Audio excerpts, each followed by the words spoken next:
আজকে শুরুতেই বলে রাখি যে স্ম্যাকডাউন নিয়ে কোনো কথা আমি বেশি বলতে চাই না, কারণ আজকে স্ম্যাকডাউন তেমন হয়ও নি। মানে যা জঘন্য স্ম্যাকডাউন হচ্ছে এখন, আর স্ম্যাকডাউনের নাম চেঞ্জ করে ট্যাগডাউন করে দেওয়া উচিত, কারণ আমরা অতিরিক্ত ট্যাগ টিম ম্যাচ দেখতে পাচ্ছি। আর এটা আজ থেকে না, রেসলম্যানিয়ার আগে থেকেই চলছে। স্ম্যাকডাউনে আমরা এক গাদা ট্যাগ টিম ম্যাচ দেখতে পাই, আর প্রতিদিনের রীতিনীতি হয়ে গেছে। ডিআইওয়াই স্ট্রিট প্রভিন্সের সাথে লড়বে, তারপর হোয়াইট সিক্স আসবে, অ্যাক্সিয়াম ফ্র্যাক্সিয়াম, এরা সব একে অপরের সাথে লড়বে। মোটর সিটি মেশিন গান টপকে যাবে। এদের মধ্যেই স্ম্যাকডাউনের 1 ঘন্টার মধ্যে 1.5 ঘন্টা চলে যায়। তো প্রচণ্ড বোরিং স্ম্যাকডাউন হচ্ছে। আর শুধু স্ম্যাকডাউন নয়, র আর স্ম্যাকডাউন প্রায় 6 মাস হয়ে গেল একদম একঘেয়ে হয়ে গেছে। রোজ আমরা একই জিনিস দেখতে পাচ্ছি। সামার স্ল্যামের পর ভেবেছিলাম যে হয়তো দিনকাল চেঞ্জ হবে, সব কিছু ভালো হবে, কিন্তু না। সামার স্ল্যামের পরে যত তাড়াতাড়ি হাইপ ওপরে গেছিলো, তত তাড়াতাড়ি কিন্তু হাইপ নিচে চলে এসছে। সামার স্ল্যাম ভালো হলেও র আর স্ম্যাকডাউন কিন্তু আগের মতনই বেকার আছে। আর এখন এটা বলতে বাধ্য হচ্ছে যে তোমরা যদি র আর স্ম্যাকডাউন নাও দেখো, তোমাদের তাও কিছু যায় আসবে না। তোমরা র স্ম্যাকডাউন না দেখেও প্রিমিয়াম লাইভ ইভেন্ট দেখতে পারবে। তো এইসব আলতু ফালতু বিষয়ে কথা না বলে নিউজের ওপর ফোকাস করা যাক, যেটা আমার সব থেকে বেশি পছন্দ। তো প্রথমেই দেখে নাও আমাদের ট্রিপল এইচ, আমাদের মেন্টাল হেলথের ব্যান্ড বাজিয়ে তারা এখন পুরো ফ্যামিলি নিয়ে গ্রিসে গেছে। আর গ্রিস দেশেতে কোনো একটা বিচেতে ট্রিপল এইচ তার যন্ত্রতে গ্রিস লাগাচ্ছে আর টাইম এনজয় করছে। তো যাকে ঠিক আছে, ট্রিপল এইচটা ছুটির দরকার, ছুটি নিয়েছে, কাজ করছে। মানে ডাব্লিউডব্লিউতে কাজ তো ঠিকঠাক হচ্ছে না, কিন্তু তাও ছুটি তো দরকার মানুষের। ফ্যামিলির সাথে টাইম এনজয় করছে, খুব ভালো কথা। তবে ছবিটা দেখে যা বুঝতে পারছি, হ্যাঁ এইবার সত্যি মনে হচ্ছে যে ট্রিপল এইচ আর স্টেফনি ম্যাকম্যানের বয়স তো হয়েছে, সেটা পরিষ্কার বোঝা যাচ্ছে। আর তোমাদের আরেকটা জিনিস দেখাবো, তোমরা ট্রিপল এইচের পায়ের দিকে একবার দেখো। ট্রিপল এইচের দুটো পা কিন্তু দুরকম হয়ে গেছে। এটা আগে ছিল না, একটা পা মোটা আর একটা পা একদম পোলিওর মতো সরু। হয়তো মেবি এটার কারণেও তাকে রেসলিং থেকে রিটায়ারমেন্ট নিতে হয়েছে। পায়ে একটা প্রবলেম রয়েছে, সেটা তো পরিষ্কার দেখে বোঝা যাচ্ছে। এক তো কার্ডিওর প্রবলেম, হার্টের প্রবলেম, আর তার উপরে এখন আমরা তার পায়ের অবস্থাটাও দেখতে পাচ্ছি। তো এইগুলোর জন্যই তাকে হয়তো খুব তাড়াতাড়ি রিটায়ারমেন্ট নিয়ে নিতে হয়েছে। তবে ট্রিপল এইচ গ্রিসেতে গিয়ে গ্রিস লাগিয়ে নিজের মেন্টাল হেলথ একদম ঠিক করে নিচ্ছে, শুধু আমাদেরটাই বিগড়ে রাখছে। আর ডাব্লিউডব্লিউর যে ট্রিপল ম্যানিয়া রয়েছে ট্রিপল এ প্রমোশনে, সেই ট্রিপল এ প্রমোশন মানে এই ট্রিপল ম্যানিয়াটাও আমরা আগের বারের মতোই ইউটিউবেতে লাইভ দেখতে পাবো, এমনটাই অ্যাডভাইস করা হচ্ছে। কালকে সম্ভবত এটা ইউটিউবেতে আমরা লাইভ দেখতে পাবো। তো তোমরা একবার ডাব্লিউডব্লিউর অফিসিয়াল ইউটিউব চ্যানেলে গিয়ে লাইভ সেকশনটায় গিয়ে তোমরা একবার সার্চ করে নাও যে কটা থেকে এটা চালু হবে তোমাদের দেশে বা আমাদের দেশে। তো ওটা তোমরা যদি দেখতে চাও তো দেখবে। আমার কি, আমি এটা দেখবো না। আমার জাস্ট হচ্ছে যে আমি যদি রাতেবেলা ঘুম না আসে, ফেসবুক দেখে দেখে বিরক্ত লেগে গেলে, তখন যদি টাইম পাস না হয় তাহলে দেখে নেবো। মানে আমার কাছে অতটা ইম্পর্টেন্ট তো নয় এটা। আর ট্রিপল এ থেকে একটা আপডেট দিয়ে দিই, তোমরা তো জানো যে অমাস ট্রিপল এতে এই শোতে দেখা দিতে পারে, এমনটা চান্স আছে। আরেকটা হচ্ছে যে ডমিনিকের এখানে ট্রিপল এ মেগা চ্যাম্পিয়ন হওয়ার অনেক বড় চান্স আছে, কিন্তু ট্রিপল এ প্রমোশনের অনেকেই চাইছে যে এখানে এল গ্র্যান্ডে আমেরিকানো চ্যাম্পিয়ন হোক। তো এবারে ডাব্লিউডব্লিউর কাছে ডিসিশন, এখানে টাইটেল চেঞ্জ হবে এটা তো বুঝতে পারছি। মনে হচ্ছে ডমিনিক কিংবা এল গ্র্যান্ডে আমেরিকানো যে লুড্রি কাইজার, তার কাছে হয়তো চ্যাম্পিয়নশিপ আসতে পারে। এবার দেখা যাক ডাব্লিউডব্লিউ কাকে চ্যাম্পিয়ন বানায়। আমার তো মনে হচ্ছে এখানে ডমিনিককেই চ্যাম্পিয়ন বানাবে। তবে ডমিনিককে না বানিয়ে যদি এল গ্র্যান্ডেকে বানানো হয় বেশি ভালো হবে, কারণ ডমিনিকের কাছে অলরেডি ইন্টারকন্টিনেন্টাল চ্যাম্পিয়নশিপ রয়েছে। তো এটা এল গ্র্যান্ডেকেই দেওয়া উচিত। আর পরের সপ্তাহের জন্য আমরা জন সিনাকে দেখতে পাবো। আয়ারল্যান্ডের স্ম্যাকডাউন হতে চলেছে, তো জন সিনা ওখানে থাকবে। আর আমরা অ্যালিস্টার ব্ল্যাক ভার্সেস টুদের ম্যাচ দেখতে পাবো। আর একটা আনইম্পর্টেন্ট ম্যাচও দেখতে পাচ্ছি, আবার tag team match, motor city machine gun versus Carmelo Hayes আর মিজ। আর আজকের আমাদেরকে যেভাবে বোকা বানিয়েছে, আমাদেরকে দেখানো হচ্ছিল যে লোগান পল আর জন সিনা আপ নেক্সট, মানে পরে লোগান পল আর জন সিনাকে দেখতে পাবো অ্যাড থেকে এসে। কিন্তু অ্যাড থেকে আসার পরে আমরা কী দেখতে পেলাম, তারা মানে তাদের রাইভালরি যে বিল্ড হচ্ছে তার ভিডিও প্যাকেজ। মানে এইভাবে বোকা বানাচ্ছে। আমি তো ভাবলাম হয়তো লোগান পল থাকবে, জন সিনা থাকবে না, এটা জানতাম, কিন্তু ভেবেছিলাম যে যেভাবে অ্যাডভার্টাইজ করছে লোগান পল তো এসে কিছু না কিছু বলবে, কিন্তু ডাব্লিউডব্লিউর স্বভাব যেটা সেটাই এরা করলো। আর আরেকটা জিনিস হচ্ছে R2-তে আমরা দুটো ক্যারেক্টার দেখতে পাবো, নর্মাল ক্যারেক্টার আর একটা সিরিয়াস R2, যেটাকে আমরা রন কিলিংস বলে থাকি। তো R2 এমনি নর্মাল বিহেভ করছিল, কিন্তু অ্যালিস্টার ব্ল্যাক আসার পরে আমরা তাকে হঠাৎ করে R2 থেকে রন কিলিংসের ক্যারেক্টারে আসতে দেখতে পাই। তো R2 এবার দুটো ক্যারেক্টারই প্লে করবে, যখন সিরিয়াস দরকার তখন আচমকা সিরিয়াস হবে, আর যখন নর্মাল থাকবে তখন ফানি হয়ে থাকবে। আর ড্রু ম্যাকিন্টায়ারের একটা কথা নিয়ে মানে ড্রু ম্যাকিন্টায়ার আজকের যে প্রোমোটা কাট করলো সেটা নিয়ে কথা বলি। মানে প্রোমো আমি ডিসকাস করতে যাবো না, কিন্তু এই প্রোমো থেকে আমরা একটা অনেক বড় জিনিস জানতে পারছি, যেটা ফিউচারে আমরা দেখতে পেতে পারি। সেটা হচ্ছে ড্রু ম্যাকিন্টায়ার এখানে এটা বলছে কোডি রোডসকে অ্যাড্রেস করে, যে কোডি রোডসের থেকে তার স্টোরি ছিনিয়ে নাও, কোডি রোডসের থেকে তার টাইটেল ছিনিয়ে নাও, দেখবে কোডিকে কেউ চেনে না, কোডির মধ্যে কিছুই নেই। আর একটা সময় আমিও কোডি রোডসের মতনই ছিলাম, আমার কাছে একটা স্টোরি ছিল, আমিও চ্যাম্পিয়নশিপ জিতেছিলাম, আমিও কোম্পানিকে ক্যারি করেছিলাম, কিন্তু আমি মুভ অন করে নিয়েছি। এখন আমার কোনো স্টোরির দরকার পড়ে না, আমি একটা নিজের আলাদা ক্যারেক্টার বিল্ড করে নিয়েছি। কিন্তু কোডির এমন কিছু নেই। আর এটা শুনে যা বুঝতে পারলাম, হ্যাঁ একদম তো ঠিক কথা বলেছে। কোডি রোডস কিন্তু সেই যখন থেকে রিটার্ন করেছে তখন থেকে তার স্টোরি কিন্তু এখনও চলেই আসছে।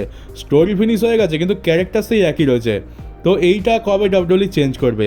এই ক্যারেক্টারের জন্যই অনেকে কোডিকে বোরিং বলে।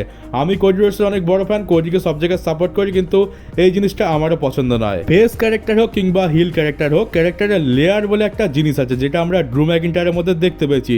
সে সময় সময় ইভলভ হয়েছে, কিন্তু কোডির ক্ষেত্রে দেখতে পাইনি। আর সব থেকে বড় কথা হচ্ছে যে ড্রু ম্যাকিন্টায়ার যখন এই কথাটা তার প্রোমোতে মেনশন করেছে, তার মানে কিন্তু ডাব্লিউডব্লিউ এই কথাটা জানে। তো ডাব্লিউডব্লিউ যখন কোডির ব্যাপারে এই কথাগুলো জানে, তাহলে কেন তারা সেরকমভাবে কাজ করছে না? কোডিকে কেন এইরকম একটা ক্যারেক্টার দিয়ে রেখেছে? তারা তো চাইলে তার ক্যারেক্টারের লেয়ার দেখিয়ে তাকে ইন্টারেস্টিং বানাতে পারতো, কিন্তু করছে না। আর ড্রু ম্যাকিন্টায়ার আর কেভিন ওমেন্সকে আমার এই জন্যই খুব ভালো লাগে, কারণ এরা ফেস থাকুক কিংবা হিল থাকুক, এরা যা বলে একেবারে সত্যি কথাই বলে আর খুবই বিশ্বাসযোগ্য হয়। মানে এমন একটা হিল যাকে কেউ হেট করতে পারবে না। আর হয়তো ঠিক এই কারণেই আমাদের ফাইনাল বস রক রেসলম্যানিয়ার জন্য কেভিন ওমেন্সকে চুজ করেছিল, কিন্তু আমাদের টাকলুর সেটা পছন্দ হয়নি আর চেঞ্জ করে দেয়। আর আজকের আমাদের লোগান পল ইটালিতে গিয়ে বিয়ে করেছে, ফাইনালি আজকের এদের বিয়ে হয়ে গেছে। আর আমি ভাবছি যে এদের বিয়ে এখনো হয়নি, মানে আগের বার যেটা হলো সেটা তাহলে কী ছিল? তো মনে পড়লো সেটা এঙ্গেজমেন্ট ছিল, তারপরে আমাদের লোগান পল বাবা হয়ে যায় আর এতদিন পর বিয়ে করে। তো লোগান পলের ছেলে লোগান পলের বিয়েতে নাচার সৌভাগ্যটা পেয়েছে।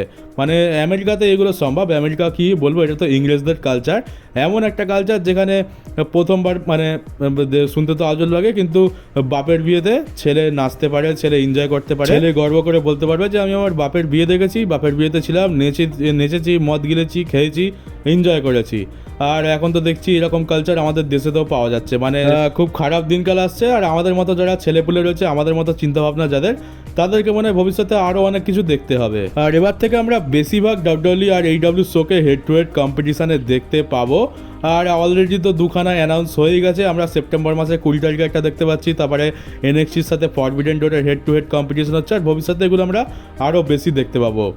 এটার পেছনে কারণ হচ্ছে যে এইডব্লিউ অল ইন যে সাকসেসটা পেয়েছে, এটা দেখার পর ফাইনালি ডাব্লিউডব্লিউ একটু নড়ে চড়ে বসেছে। কারণ আগে তো ডাব্লিউডব্লিউর কোনো কম্পিটিশানেই ছিল না, কিন্তু এই ডাব্লিউডব্লিউ রেটিংস নেটফ্লিক্সের ওপর দিন দিন কমে আসছে, 1 মিলিয়নের কাছাকাছি ভিউয়ারশিপ আসছে, আগে 2 মিলিয়নের ওপরে যেত। তো এইডব্লিউ তো কিছুটা সেরকমই যাচ্ছে, এইডব্লিউ দিন দিন কিন্তু ভিউয়ারশিপ বাড়াচ্ছে। আগে এদের 5 লাখ পেরোতো না, এখন 6 লাখ পেরিয়ে গেছে, আর এখন তো 7 লাখের কাছাকাছিও ভিউয়ারশিপ আসছে এইডব্লিউর। তাহলে বুঝতে পারছো এইডব্লিউ গ্রো করছে ধীরে ধীরে, আর সেই জন্যই ডাব্লিউডব্লিউ এত চিন্তিত আর এত বেশি উঠে পড়ে লেগেছে।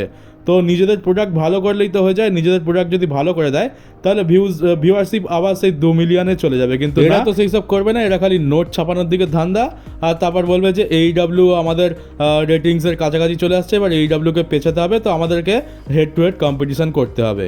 যদিও দেখতে গেলে এইডব্লিউ এখন ডাব্লিউডব্লিউ থেকে অনেক বেশি পিছিয়ে রয়েছে, কিন্তু এখন ডাব্লিউডব্লিউ যে হাল চলছে, ভিউয়ারশিপ 1 মিলিয়নের নিচে চলে আসবে, আর তারপরে রেটিংসও তো দিন দিন কমে যাচ্ছে, আর তখন হয়তো এইডব্লিউ একটা বড় থ্রেট হয়ে সামনে আসতে পারে। আর সেনা বেসলারকে তো তোমাদের নিশ্চয়ই মনেই আছে, সেনা বেসলার ঠিক এই 1 সপ্তাহ আগে ফ্রি এজেন্ট হয়েছে। তো সেনা বেসলারকে জিজ্ঞেস করা হয় তুমি কি এইডব্লিউতে যাবে? তো সেনা বেসলার বলে এইডব্লিউতে আমার অনেক বন্ধু রয়েছে, আমার একটা খুবই প্রিয় একটা বন্ধু রয়েছে মারিনা সাফিয়ার। তো মারিনা সাফিয়ারকে তোমরা যারা চেনো না তাদেরকে বলে দিই, ডিন অ্যাম্ব্রোজের টিমের যে মহিলাটা রয়েছে সেই হচ্ছে মারিনা সাফিয়ার, আর সে হচ্ছে সেনা বেসলারের অনেক ভালো বন্ধু। তো সে নাকি সেনা বেসলারকে অ্যাপ্রোচ করছে এইডব্লিউতে আসার জন্য। এবার সেনা বেসলার বলছে আমি ভেবে দেখবো, দেখা যাক ভবিষ্যতে কী হয়। তো এইডব্লিউতে তার যাওয়ার দরজা তো খোলা রয়েছে, আর মনে হচ্ছে সেনা বেসলার ইন্টারেস্টও দেখাচ্ছে। তো হতে পারে আমরা সেনা বেসলারকে আর কিছুদিন পর এইডব্লিউতে যেতে দেখতে পাবো। আর সেনা বেসলার যেহেতু রন্ডা রাউজির মতনই একজন ইউএফসি ফাইটার ছিল, তাহলে টনি খান নিশ্চয়ই ওমেন্স ডিভিশনের হাল ভালো করতে সেনা বেসলারকে নিতে চাইবে। আর এটা এখন অফিসিয়াল করে দিয়েছে ডাব্লিউডব্লিউ যে আমরা এই যে রটা হবে পরের সপ্তাহে, এই রতে আমরা নিয়মিকে দেখতে পাবো, সে এসে তার যে সিচুয়েশান রয়েছে সেটা অ্যাড্রেস করবে। আর এক্স্যাক্টলি আমরা মনে তো হচ্ছে আমরা সেই সেম জিনিস দেখতে পাবো যেটা বেকি লিঞ্চ করেছিল, আসবে চ্যাম্পিয়নশিপ রেলিংকুইজ করবে, তার সিচুয়েশান জানাবে, আর গুড বাই বলে চলে যাবে। আর তারপর বাকি ওমেন্স ডিভিশনের যারা রয়েছে তারা ওই চ্যাম্পিয়নশিপের জন্য মারামারি করে মরবে। আর আমাদের মামি রিয়া রিপ্লি আরও একটা নতুন ট্যাটু করে নিয়েছে, এখানে দেখতে পাচ্ছ তার বুকেতেও একটা ট্যাটু। মানে পরের বার যখন আমরা তাকে ম্যাচ লড়তে দেখতে পাবো তখন আমরা তার বুকের ট্যাটুটাও দেখতে পাবো। তো মনে তো হয় না তোর শরীরের আর কোনো জায়গায় ট্যাটু করাতে বাকি রয়েছে। আর আমাদের সেমাস একটা স্টোরি শেয়ার করে। সেমাসের অবস্থা তো জানো, একটা সময় সেমাসের মোড়কের ঝুঁটির মতো চুল রাখা হয়েছিল, আর সেটা আমাদের তো খুবই বাজে লাগতো আর দেখতে একটু ফানিও লাগতো। তো সেমাস ওটা নিয়ে বলে যে আমার ওটা খুব একটা পছন্দ ছিল না। আর যখন প্রথমবার ওর নিজের মা ওই ছবিটা দেখে তখন ওর মা কেঁদে ফেলে, মানে তার ছেলে এরকম মোড়ক ঝোঁটা চুল নিয়ে ঘুরে বেড়াচ্ছে একটা জোগাড় হয়ে, এটা কোনো মায়েরই ভালো লাগবে না। তো ওই ক্যারেক্টারটাকে সেমাস হেট তো করে। আর এমনি তো আমাদের ক্যালটিক ওয়ারিয়ার সেমাসকে পছন্দ, যার মোটামুটি ঠিকঠাক চুল থাকবে আর দাড়ি থাকবে, ওই লুকেই আমরা তাকে প্রথমবার দেখেছিলাম, আর এখন এক্স্যাক্টলি সেই লুক রয়েছে। তবে সেমাসকে নিয়ে বলবো, সেমাসের ক্যারিয়ার কোথাও যাচ্ছে না। সে প্রতি সপ্তাহে আসে আর ব্যাঙ্গার আফটার ব্যাঙ্গার দিয়ে চলে যায়, মানে ওর কাজ একটাই, প্রত্যেক সপ্তাহে আসো আর মারামারি করে একেবারে এক্সট্রিম লেভেলের ম্যাচ দাও আর চলে যাও। সেমাসকে চ্যাম্পিয়নশিপের জন্য অপরচুনিটি দেওয়া উচিত। না তো রুসেভের ক্যারিয়ার কোথাও যাচ্ছে আর না তো সেমাসের ক্যারিয়ার কোথাও যাচ্ছে। এদেরকে রাখাই হয়েছে অ্যাট্রাকশন হিসাবে, মানে এরা একটা ম্যাচ থাকবে যে ম্যাচে এরা একদম ধামাকা করে দেবে, ব্যাঙ্গার করে দেবে, সব কিছু ভেঙে ভুঙে একাকার করে দেবে। এছাড়া এদের আর কোনো কাজই নেই। সেমাস আর রুসেভ যে এত ভালো ভালো ম্যাচেস দিচ্ছে তার কোনো দামই নেই, মানে তাদের ক্যারিয়ার ভালো ভালো ম্যাচেস দিলে তো ওপরের দিকে যাওয়া উচিত আর তাদের অপরচুনিটিও পাওয়া উচিত, কিন্তু ডাব্লিউডব্লিউই সেসব কিছু করছে না। আর ট্রিপল এইচের যে একটা জিনিস আমি লক্ষ্য করেছি, এই ট্রিপল এইচ বারবার রিপিটেটেড জিনিস করে, মানে একঘেয়ে কেন হয়ে যাচ্ছে ডাব্লিউডব্লিউই। আমরা কি দেখতে পাচ্ছি, প্রত্যেক সপ্তাহে রাতে সেথ রলিন্সের টিম মেন ইভেন্ট শুরু করছে, নাহলে মেন ইভেন্টে এসে ইন্টারফেয়ার করছে, মেরে স্ট্যান্ড টল করছে, জুতো চুরি হয়ে যাচ্ছে, এগুলো আমরা দেখতে পাচ্ছি। এটা প্রায় 1 মাস ধরে হচ্ছে। তারপরে আমরা স্ম্যাকডাউনে তো বললাম আমরা ট্যাগ টিম ম্যাচই দেখতে পাচ্ছি, মেন ইভেন্টও ট্যাগ টিম ম্যাচ, মাঝে মাঝে তো ওমেন্স ডিভিশনের ম্যাচও দিয়ে দেয় কপাল খারাপ থাকলে। একঘেয়ে জিনিস, মানে রিপিটেটেড জিনিস হচ্ছে। আমরা আগে থেকেই বুঝে যাচ্ছি যে স্ম্যাকডাউনে কী হচ্ছে আর রতে কী হচ্ছে, রোজ একই জিনিস, কোনো চেঞ্জেস নেই। আর এটা আজ বলে নয়, এখন আমাদের এটা বেশি হয়ে গেছে, অতিরিক্ত হয়ে গেছে, তাই আমাদের বিরক্ত লাগছে, কিন্তু এটা আমরা অনেক আগে থেকেই দেখতে পাচ্ছি। তোমাদের মনে আছে 2023 সালে কী হয়েছিল? 2023 সালে আমরা বলি যে মানডে নাইট রকে জাজমেন্ট ডে ক্যারি করেছিল, আর তখন আমরা কী দেখতে পেতাম? রয়ের মেন ইভেন্টে আর শুরুতে রিয়া রিপ্লি কখনো লড়ছে, কখনো ফিন ব্যালার লড়ছে, কখনো জেডি ম্যাকডোনাল্ড এসে লড়ছে, কখনো ডেভান প্রিস্ট লড়ছে, মানে খালি judgement day judgement day judgement day judgement day এই করে করে মাথা খারাপ করেছে। আর এখনও তো ঠিক এই জিনিসটাই আমরা দেখতে পাচ্ছি। রুসেভাস সেমাসের কাজই হচ্ছে এসে লড়া, ব্যাঙ্গার ম্যাচ দেওয়া, তারা সেটা করছে। সেথ রলিন্সের কাজ ওপেন করা আর ফিনিশ করা, সে সেটা করছে। স্ম্যাকডাউনে আমরা ট্যাগ টিম ম্যাচ দেখতে পাচ্ছি, আর আমরা স্ম্যাকডাউনের ওপেনে দেখতে পাই কোনো একটা সেগমেন্ট দিয়ে দেয়, সেখানে মারামারি হয়, কেউ বাঁচাতে আসে, আর তাদেরকে নিয়ে স্ম্যাকডাউনের মেন ইভেন্টে একটা ট্যাগ টিম ম্যাচ বানিয়ে দেওয়া হয়। ব্যাস এইগুলোই তো আমরা দেখতে পাচ্ছি, এর থেকে তো বেশি আর কিছু দেখাচ্ছেই না। কিন্তু আজ থেকে 5-6 বছর আগে ভিন্স ম্যাকম্যানের যুগে আমরা এরকম দেখতে পেতাম না। আমরা প্রত্যেক সপ্তাহে কিছু না কিছু আলাদা দেখতে পেতাম, যার জন্য আমাদের ভালো লাগতো। আর এখন র স্ম্যাকডাউন একদম বেকার হয়ে যাওয়ার কারণটাই এটা, আমাদের দেখতে ইচ্ছা করছে না এই কারণেই। আর তার উপরে আমরা কোনো স্পেশাল মোমেন্টও দেখতে পাই না, যেগুলো ভিন্সের যুগে দেখতে পেতাম। আমাদের এমন কোনো মোমেন্ট দেখানোই হয় না র স্ম্যাকডাউনে যেগুলো আমাদের মনে গেঁথে যাবে বা মনে থাকবে। এখন সকালবেলা স্ম্যাকডাউন দেখলে সন্ধ্যেবেলা অবধি আমরা সব ভুলে যাই, কিন্তু আজ থেকে 10 বছর আগে কিংবা 15 বছর আগের কিছু কিছু মানডে নাইট র স্ম্যাকডাউন রয়েছে যেগুলোর মোমেন্ট আমাদের আজও মনে রয়েছে। আর এবার ব্রক লেসনারকে নিয়ে কথা বলা যাক। ব্রক লেসনারের তো পুরো চান্স রয়েছে ক্ল্যাশ ইন প্যারিসে দেখা দেওয়ার, আর ব্রক লেসনার এখন তার টাইম খুব এনজয় করছে। কোনো একটা রেস্টুরেন্টে গেছিলো আর সেখানে একজন সিঙ্গারের সাথে দেখা হয়েছে। এই সিঙ্গারের নামটা তো আমি ভুলে গেছিলাম কি লেখা ছিল, কিন্তু এইটা মানে আমেরিকার একজন খুব বড় সিঙ্গার, তো সেও ব্রক লেসনারের অনেক বড় ফ্যান, আর এখানে তারা ফটো তুলছে।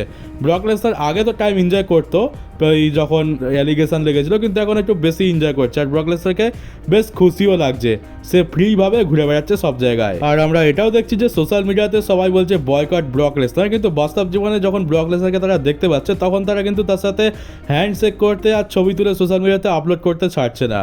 আর আজকে স্ম্যাকডাউনে ফাইনালি আমরা উই ওয়ান্ট ক্রস চ্যান্ট শুনতে পাই, কিন্তু কখন শুনতে পাই জানো? যখন আমরা স্যামি জেনকে দেখতে পাই।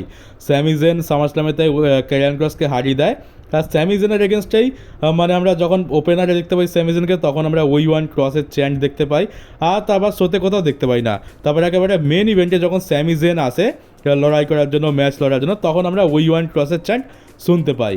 তো ফ্যান্সদের তো এটা ট্রিপল এইচের সাথে করার কথা ছিল, কিন্তু করছে স্যামিজেনের সাথে। স্যামিজেনের কী বা দোষ? সে তো সেটাই করেছে যেটা টাকলু বলেছে। আর আরেকটা জিনিস সেটা হচ্ছে যে স্যামিজেনকে নাকি র থেকে স্ম্যাকডাউনে শিফট করে দেওয়া হয়েছে, এটা স্যামিজেন নিজে বলছে। তো এটাকে কেই বা সিরিয়াসভাবে নেবে? এখন তো ব্র্যান্ডের কোনো আর ভ্যালু নেই, ড্রাফটের কথা তো এমনি আমাদের মাথায় থাকে না, কিন্তু স্যামিজেন বলছে যে আমি স্ম্যাকডাউনে চলে এসেছি। এটা বলার পর আমাদের হঠাৎ করে মনে পড়ে গেল আরে স্ম্যাকডাউনের র তো দুটো আলাদা ব্র্যান্ড, তো এখনও কি ড্রাফটের সিস্টেম চালু রয়েছে যে এ বলছে আমাকে স্ম্যাকডাউনে শিফট করে করে দেওয়া হয়েছে, তো এটা খুবই আনইম্পর্টেন্ট কথা। আর হ্যাঁ, আরেকটা জিনিস বলে রাখি যে এবছর আমরা কোনো ড্রাফট দেখতে পাবো না, ডাব্লিউডব্লিউই ড্রাফটকে অফিসিয়ালি ক্যান্সেল করে দিয়েছে। তো যখন ড্রাফটের কোনো ভ্যালু নেই, সেটাকে ক্যান্সেলই করে দিয়েছে, তাহলে এটাকে আবার এত বড়াই চড়াই করে বলারই বা দরকারটা কি? তো চলো বন্ধুরা, আজকের নিউজ ভিডিও এই পর্যন্ত ছিল। কেমন লাগলো কমেন্ট বক্সে অবশ্যই জানিও। নতুন হয়ে থাকলে চ্যানেলটাকে সাবস্ক্রাইব করে নোটিফিকেশন বেলটাকে অবশ্যই অন করে দিও, ভিডিওটাকে শেয়ারও করে দিও। তো চলো, দেখা হচ্ছে পরের ডাব্লিউডব্লিউই একটা নিউজ ভিডিওতে।